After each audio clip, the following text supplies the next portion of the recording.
ఈరోజు మనం వచ్చేసి కరీంనగర్ జిల్లాకు సంబంధించినటువంటి కరీంనగర్ మండల బీజేపీ పార్టీ అధ్యక్షులైనటువంటి మాడిశెట్టి సంతోష్ కుమార్ గారి నివాసంలో ఉన్నాను మరి ఈరోజు. సో ఈ మధ్యలో మనం సోషల్ మీడియాలో చూసుకున్నట్లయితే విపరీతంగా ట్రోలింగ్ గురవుతుంది బీజేపీ పార్టీ.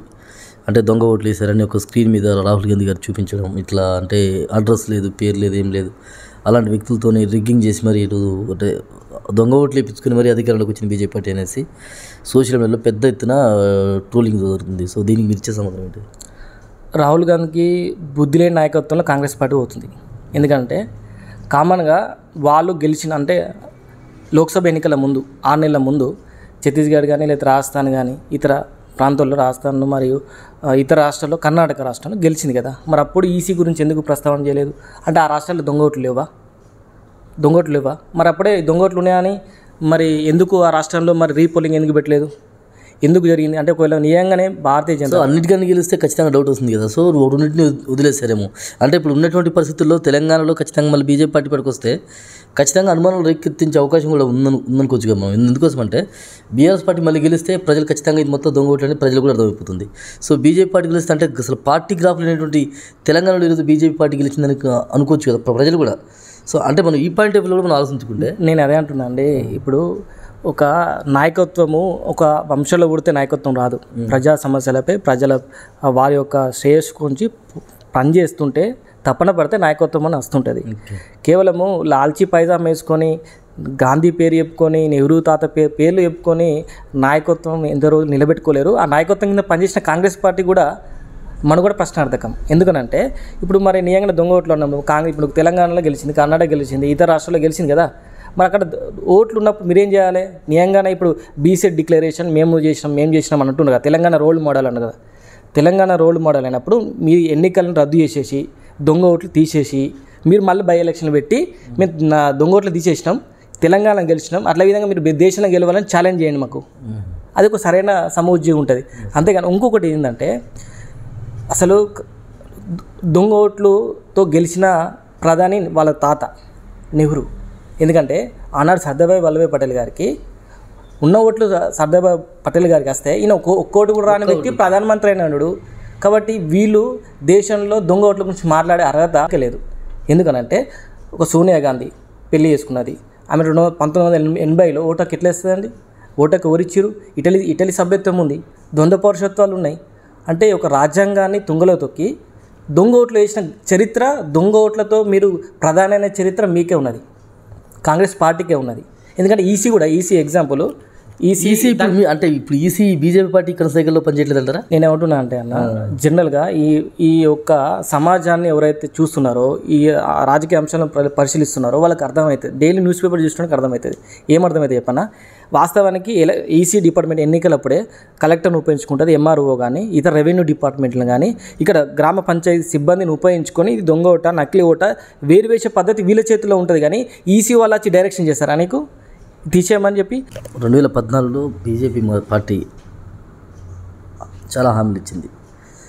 భారతదేశాన్ని ఇకపై అభివృద్ధి చెందుతున్న దేశంగా మేము చూడము, 10 సంవత్సరాలు మాకు టైం ఇస్తే ఖచ్చితంగా మేము మార్చేస్తాం.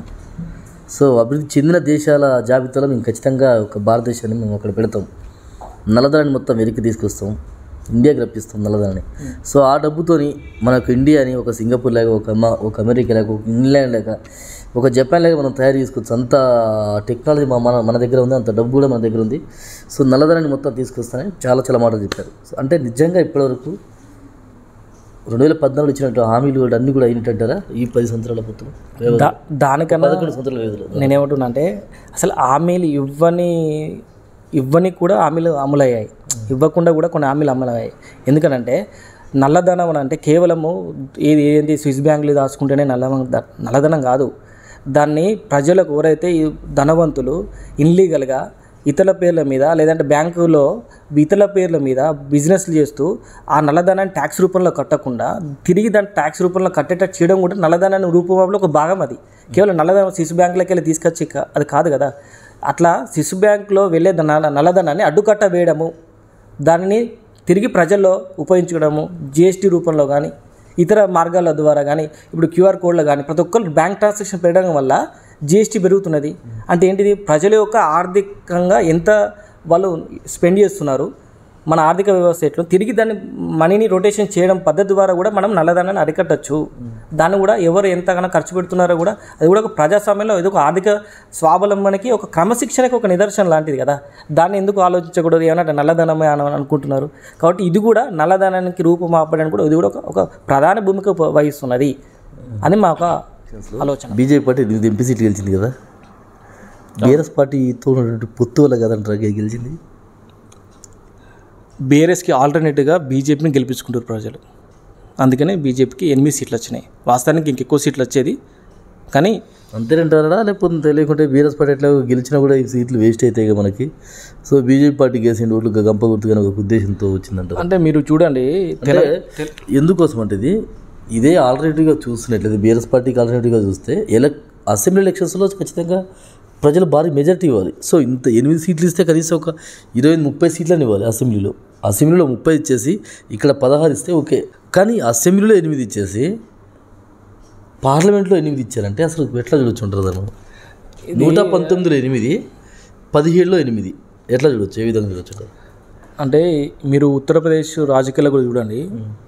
స్టేట్లో గెలిచినప్పుడు ఎంపీకి ఎక్కువ సీట్లు వచ్చినాయి, మొత్తం క్లీన్ స్వీప్ చేసింది. ఇప్పుడు కాదు, వాజ్పేయి ఉన్నప్పుడు కూడా క్లీన్ చేసింది.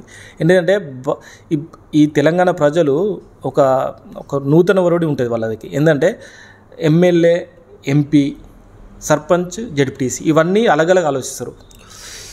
ఎమ్మెల్యే ఓవర్ అవసరము అంటే బలంగా ఉందనుకో ఆడ బీజేపీ గెలుస్తుంది. అంటే వాతావరణం బలంగా ఉందనుకో బీజేపీ కంపల్సరీ గెలిపిస్తారు. కాబట్టి ఎంపీ కంపల్సరీ గెలిపించుకుంటారు. ఎందుకు గెలిపించుకుంటారు అంటే ఈ దేశం స్థిరంగా ఉండాలి, ఈ దేశాన్ని రక్షణగా ఉండే పార్టీ ఏది, కుల పార్టీ కాకుండా వారసత్వ పార్టీ కాకుండా కేవలము బీజేపీలో ప్రచారకులు జీవితాన్ని వదిలిపెట్టిన వ్యక్తులు ఉంటారు. కాబట్టి వాళ్ళ చేతిలో దేశాన్ని పెడితే మేము పదిలంగా ఉంటాము, స్వతంత్రంగా ఉంటాము, మాకు జీవిత భరోసా దొరుకుతుందని ఎంపీకి ఎక్కువ స్థానాలు ఇవ్వడం జరుగుతుంది. ఇప్పుడు కాదండి, ఆచారం ఎప్పటి నుంచి విద్యాసాగర్ నుంచి ఉంది, దానికన్నా ముందు నుంచి ఉంది. మీకు అంతెందుకు, బీజేపీ 2 స్థానాల్లో గెలిచిన ఒక స్థానము 1980లో బీజేపీ 2 ఎంపీ స్థానాలు గెలిస్తే దేశంలో టోటల్గా ఒక వరంగల్ నుంచి ఒకటి గెలిచినామండి. అంత చరిత్ర ఉంది ఈ బీజేపీకి. ఇక్కడ తెలంగాణలో చూసుకున్నట్లయితే బీజేపీ పార్టీని బాగా లక్కొచ్చింది ఎవరయ్యా అంటే బండి సంజయ్ గారు మొదటి వరుసలో ఉంటారు. అలాంటి వ్యక్తికి మళ్ళొక్కసారి పార్టీ పగ్గలిస్తే ఇంకొంచెం డెవలప్ అయ్యేది అనేది ఒకటి సోషల్ మీడియాలో బాగా ట్రెండ్ అవుతుంది. వాస్తవానికి సంజన గారు ఊపుతోనే పార్టీని తీసుకెళ్ళారు. ఒక పార్టీని గ్రామానికి విస్తరింపజేసారు. ప్రతి ఎలక్షన్లో బై ఎలక్షన్లో కానీ వీరోచితంగా పోరాటం జరిగింది. ప్రతి ఒక్క ఎలక్షన్స్ని మేము ఒక ప్రతిష్టాత్మకంగా తీసుకొని రాష్ట్ర వ్యాప్తంగా ఉన్న కార్యకర్తలు నాయకులను ఉపయోగించుకొని మేము అక్కడ ఎన్నికల్లో పోరాటం చేయడం జరిగింది. దానికి అనుగుణంగా ప్రజలు కూడా మా యొక్క కష్టాన్ని గుర్తించి సంజయన నాయకత్వాన్ని గుర్తించి ఆల్టర్నేటివ్ బీఆర్ఎస్కి ఆల్టర్నేటివ్ బీజేపీ అని గుర్తించి ఓట్లు వేయడం జరిగింది. సంజయన మీతో ఏ విధంగా ఉంటారంటే ఇప్పుడు కేంద్ర మినిస్టర్ అయ్యారు కాబట్టి, కేంద్ర మంత్రి అయ్యారు కాబట్టి, సో ఇప్పుడు మీరు అన్నతో ఎలా ఉండగలరు? బండి సంజయనతో నాకు 2011 నుంచి పరిచయము.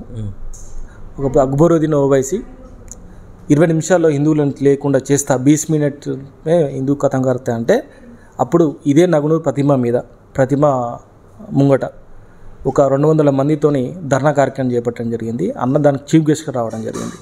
అక్కడ నుంచి మా అన్నకు నాకు సంబంధం ఏర్పడింది. దానిలో భాగంగా అన్నగారు ఏంటిదంటే ఎవరైతే ఎదుగుతున్న నాయకులు కానీ కష్టపడే నాయకులు కానీ ఎప్పుడు అన్న తోడుంటాడు, వెన్నంటి ఉంటాడు. కాబట్టి అందుకనే నాకు ఏ అనుభవం లేకున్నా కానీ నాకు పార్టీ గురించి పనిచేస్తాడనే ఉద్దేశంతోనూ నాకు మళ్ళీ మండల అధ్యక్ష పదవి ఇవ్వడం జరిగింది. కాబట్టి కమిట్మెంట్ ఉండాలి, కష్టపడే తత్వం ఉండాలి. ఉంటే అన్న తప్పకుండా సపోర్ట్ చేస్తాడు. అన్నకి ఏంటంటే ఒక్కసారి గుర్తుంచుకుంటే, ఒక్కసారి మైండ్లో ఫిట్ చేసుకుంటే అది ఎల్లకాలం గుర్తుంచుకుంటాడు.